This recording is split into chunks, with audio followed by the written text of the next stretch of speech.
Hey guys, SleepingHollow here. So today I want to make a video, or rather a series of videos showing how I go about making a model for Unity. So in this first video we're just going to go ahead and focus on making the model itself.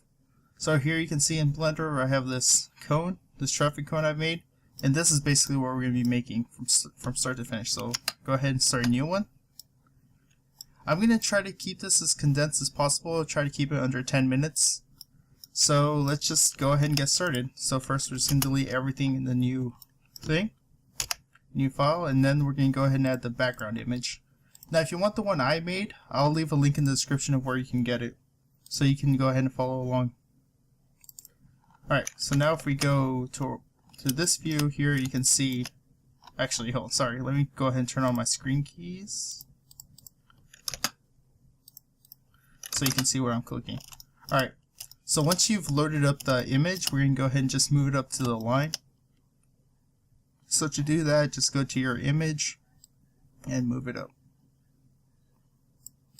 So it's going to be 5. There we go.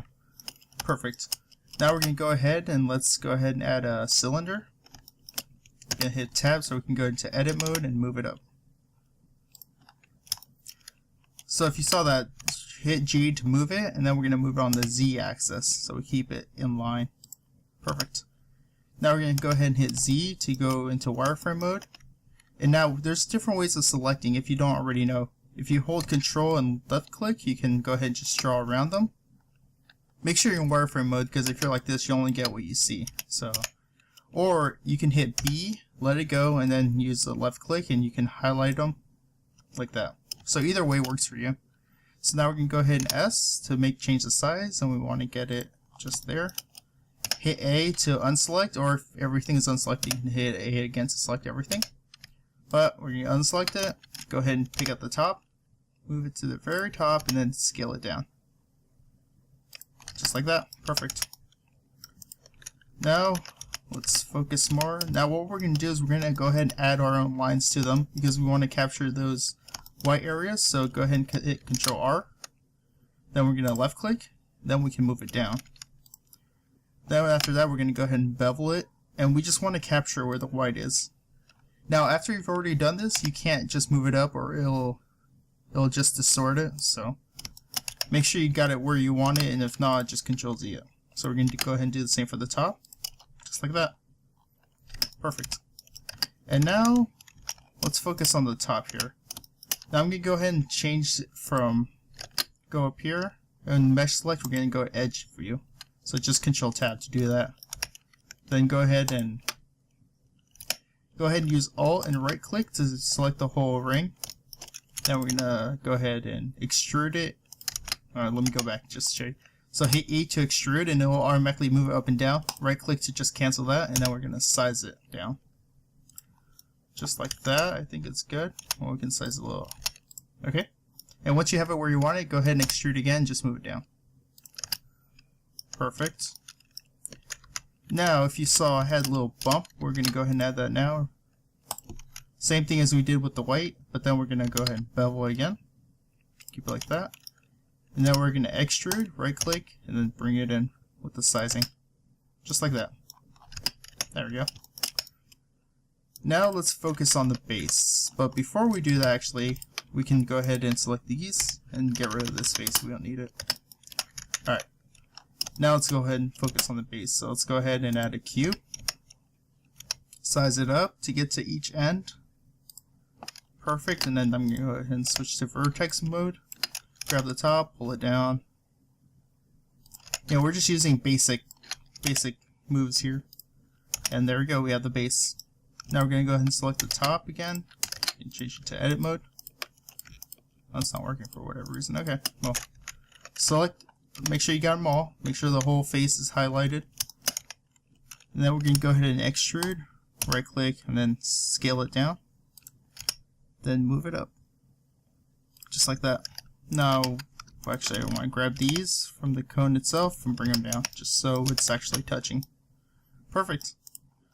Now we don't want this to be a square, so what we're going to do is go ahead and select these rings, Use Alt Shift right click to make sure you select multiple and just get all of these.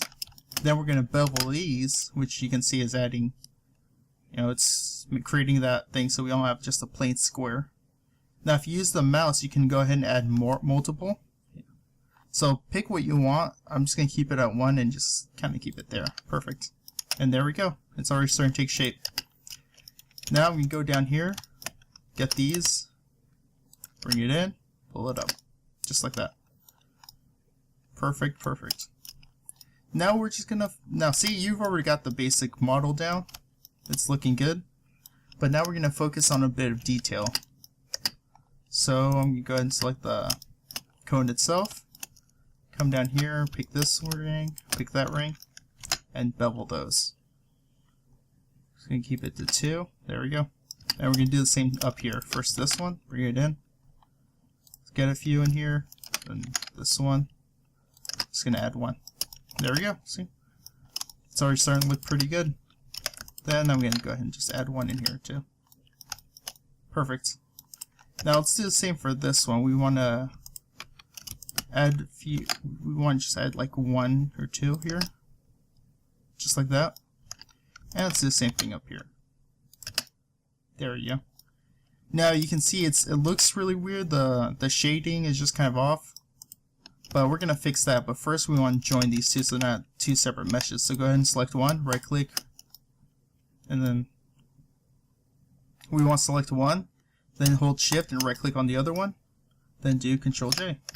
And there we go, we've binded it all so it's all just one mesh. So now go ahead and go edit mode, select it all, hit W, shade smooth. Now it's looking a whole lot better. We want to go up here, auto smooth, and set that to 180.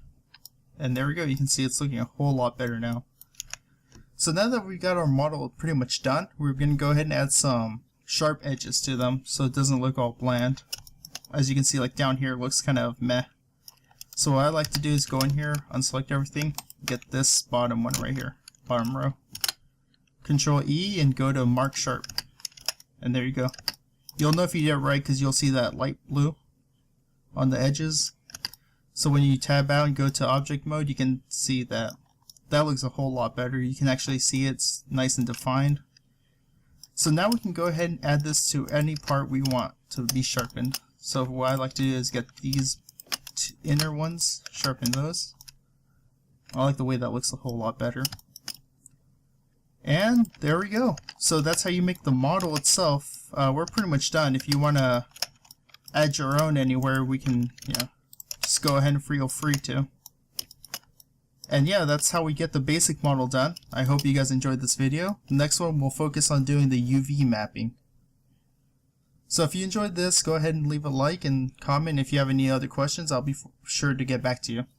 So I hope you guys enjoyed, and I'll catch you in the next one. Peace.